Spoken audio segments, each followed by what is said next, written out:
Hello बच्चों, let's look on to the question. तो यहाँ क्वेश्चन दिया है what is the pH of 10⁻⁻⁸ of HCl, normal of HCl। और यहाँ पे दूसरा दिया है क्वेश्चन कि आपका calculate pH of basic solution of OH as OH minus ये होगा आपका 0.05 और बी पार्ट आपका है OH माइनस अगर आपका 5 मोलर हुआ। तो यहाँ पे अगर जो है आपका की कंसेप्ट अगर हम देखें दोनों पार्ट का वो हो जाएगा फॉर्मूला ऑफ पीएच।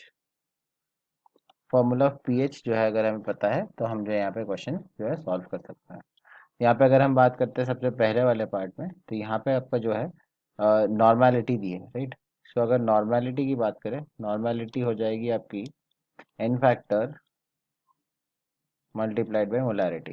सो इसका मतलब यहाँ पे नॉर्मेलिटी गिवन है, एन फैक्टर HCl का 1 होता है, तो इसका मतलब मोलैरिटी गिवन है यहाँ पे इक्वल टू 10⁻⁻8, राइट। ये हो गया आपका उसका। अब अगर हम देखें पीएच, पीएच जो होगा वो होगा minus log of concentration of H plus.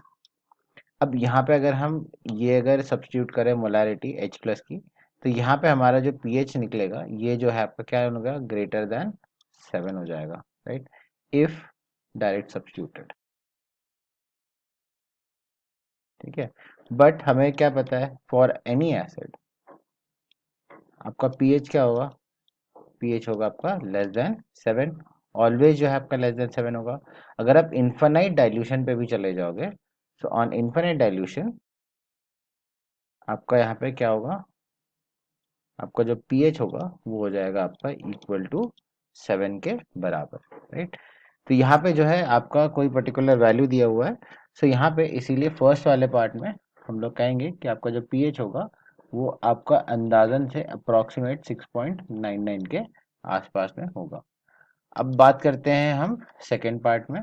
Second part के अगेन दो पार्ट है। सो सेकेंड पार्ट का फर्स्ट पार्ट अगर हम देखें तो यहाँ कॉन्सेंट्रेशन दिया है OH माइनस का और हमें निकालना है आपका पीएच, राइट। तो यहाँ पे सबसे पहले तो पीओएच निकालते हैं। पीओएच यहाँ पे हो जाएगा आपका minus log of concentration of OH minus. तो यहाँ पे आपका पीओएच है इक्वल टू, फर्स्ट वाले केस में देखते हैं, माइनस लॉग ऑफ 0.05। तो यहाँ पे अगर हम यहाँ पे 0.05 देखें तो हमें जो है इसका पीओएच निकल जाएगा, ये हो जाएगा अप्रॉक्सीमेट आपके 1.30 के आसपास। और यहाँ से अगर हम पीएच देखें तो पीएच हो जाएगा 14 माइनस 1.3, सो दैट इज 0.7 आ जाएगा यहाँ पे, और यहाँ पे आ जाएगा 12। सो 12.7 जो है आपका अप्रॉक्सीमेट जो है पहले का पीएच आया। सिमिलरली अगर हम सेकंड का देखें तो सेकंड के केस में क्या होगा, पीओएच निकालते हैं, so that will be equal to minus log of 5, जो कि आपका होगा वैल्यू। सो इसकी वैल्यू जो है अप्रॉक्सीमेटली आ जाएगी -0.699 के अराउंड। और यहाँ से अगर हम निकालें पीएच की वैल्यू, तो पीएच हो जाएगा 14 माइनस ऑफ माइनस 0.699। तो यहाँ से पीएच की वैल्यू आ जाएगी आपकी 14.699 के बराबर। तो ये जो है आपका आंसर हो गया। I hope you have understood the solution. All the best.